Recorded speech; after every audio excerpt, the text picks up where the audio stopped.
Isipin mo na kung isang araw ay nakakita ka ng isang pinto, na konektado sa ibang mundo, at anumang mga bagay o kasanayang natutunan mo, ay maibabalik sa totoong mundo. Nagsimula ang kwento habang isang babae ang hinaharas ng ilang lalaki. Gayunpaman, nakilala natin si Yuya, isang batang lalaki na sumusubok na magsalita laban sa mga lalaki. Ngunit ang tawag sa kanya ng mga lalaki ay mataba at pangit, at sa huli ay binubugbog nila siya. Sa kalaunan, dumating ang mga pulis, at ang mga lalaki ay tumakas. Nagpasalamat ang dalaga sa kanyang tulong, ngunit sinabi ni Yuya na ayos lang siya at lumayo. Nalaman natin na tinuruan siya ng kanyang lolo, na laging maging mabait at tumulong sa mga nangangailangan. Pagdating niya sa bahay, nakita natin ang kanyang bahay na natatakpan ng mga bandalismo, na tinatawag siya sa iba't ibang mga pang-asar na pangalan. Nalaman natin na mula pa noong bata pa siya ay binubuli ng lahat. Maging ang kanyang mga magulang ay hindi maganda ang pakikitungo sa kanya, dahil ang kanyang mga kapatid ay itinuturing na magaganda, ngunit siya ay pangit.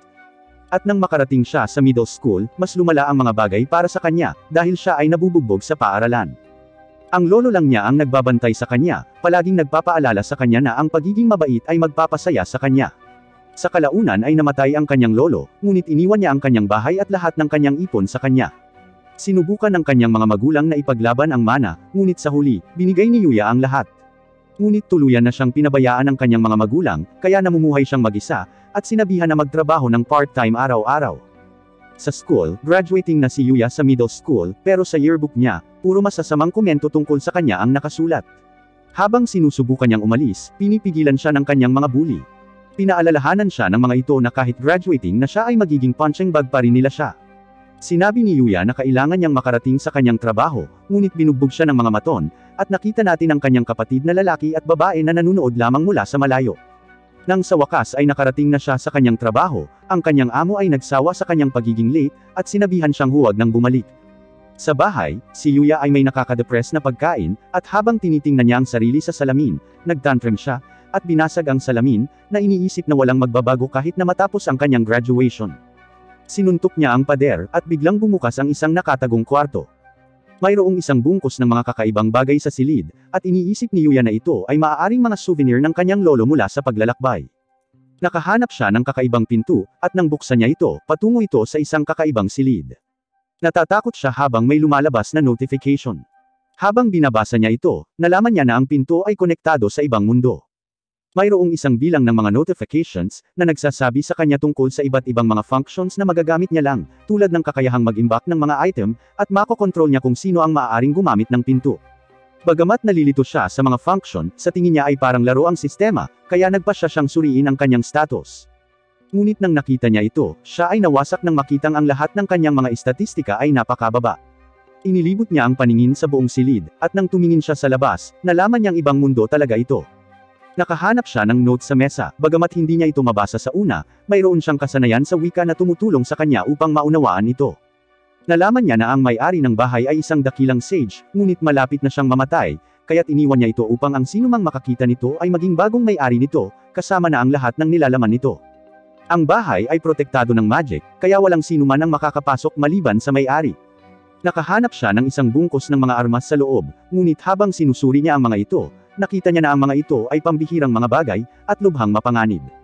Tumingin siya sa labas, at sinubukang iswing ang kanyang espada sa paligid, bumagsak siya, ngunit natutunan niya ang isang pangunahing kasanayan sa espada. Sa pag-iisip na ito ay maaaring maging kapaki-pakinabang, si Yuya ay nagsasanay gamit ang bawat isa sa mga sandata, na natagpuan na ang mga ito ay lahat ng mga bagay ay nasa antas ng Diyos, at siya ay nakakuha ng ilang mga kasanayan.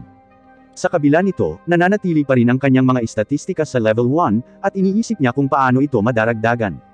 Inilagay niya ang mga armas sa kanyang imbakan, ngunit biglang may isang halimaw na umatake. Si Yuya ay natakot, ngunit sa lalong madaling panahon, napagtanto na ang kanyang bahay ay protektado. Ang halimaw ay isang level 300 na Bloody Ogre, at umaatake ito sa mahiwagang pader.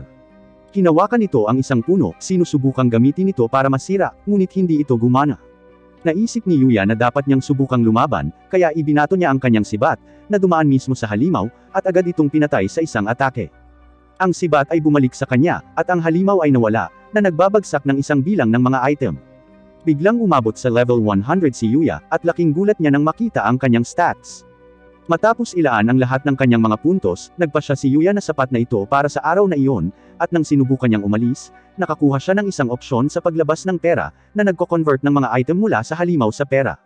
Si Yuya ay nalilito nang makita ito, ngunit malugod itong tinanggap. Nang maglaon ng gabing iyon, dumaan si Yuya sa pagbabago sa kanyang katawan, habang ito ay ganap na nagtatransform.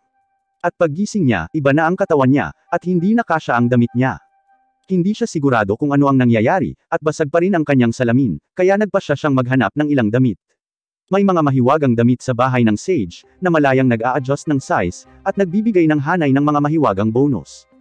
Nagtataka si Yuya tungkol sa pagkakakilanlan ng Sage, at tumingin siya sa paligid ng kanyang hardin. Maraming iba't ibang halaman at gulay, at sinisikap niyang alagaan ang mga ito. Bigla siyang inatake ng isang level 200 slime monster, ngunit sa pagkakataong ito, mahinahong inilabas ni Yuya ang kanyang spear, at madaling nawasak ang halimaw. Nag-drop ito ng ilang slime coffee jelly, at maging isang rare na kwintas, na may kakayahang ibalik ang kanyang magic power. Muli siyang nag-level up, nakakuha ng kakayahan sa pagtukoy ng presensya, at nasa level 150 na siya. Sinubukan niya ang ilan sa coffee slime, at talagang masarap ito. Nagpasya siyang gamitin ang ilan sa perang kinita niya para makabili ng bagong uniforme, inutusan itong ihanda para sa pagsisimula ng high school. Pagkatapos nito, ginugol niya ang bawat araw sa kabilang mundo, at nagsimula siyang magsaya sa kanyang sarili, maging nakalimutan na ang kanyang depresyon. Siya ay magsasanay, at matuto hanggat maaari tungkol sa kabilang mundo. Isang elite na goblin ang umatake sa kanyang bahay, ngunit si Yuya ay naging ganap na naiiba, mahusay na nakikipaglaban dito, at kaya na rin gumamit ng isang kasanayan upang tapusin ang goblin. Lumilipas ang oras, at nagsimula ang high school, at lahat ay agad na naakit sa kanya, maging ang kanyang mga kapatid ay tila kinikilig. Sa klase, siya ay nilalapitan ng kanyang mga bully, ngunit hindi siya nakikilala ng mga ito, na iniisip na siya ay isang transfer student. Nang sinabi niya sa kanila na siya ay si Yuya, lahat ay nagulat, at hindi sila naniniwala sa kanya. Pagpunta niya sa banyo, laking gulat niya nang makita niya ang kanyang sarili sa unang pagkakataon mula nang magbago siya. Pagkatapos ng klase, nilapitan siya ng kanyang kapatid na lalaki at babae, nagtataka kung ano ang ginawa niya upang magbago ng labis, habang tinatawag siyang isang talonan, ngunit biglang may magandang sasakyan na huminto, at hinahanap siya ng babae na kanyang niligtas. Ngunit dyan nagtatapos ang episode 1 ng video na ito. Sana ay nasiyahan ka sa video, tandaan na mag-like at mag-subscribe sa channel. Salamat sa panunood at magkikita pa tayo sa susunod.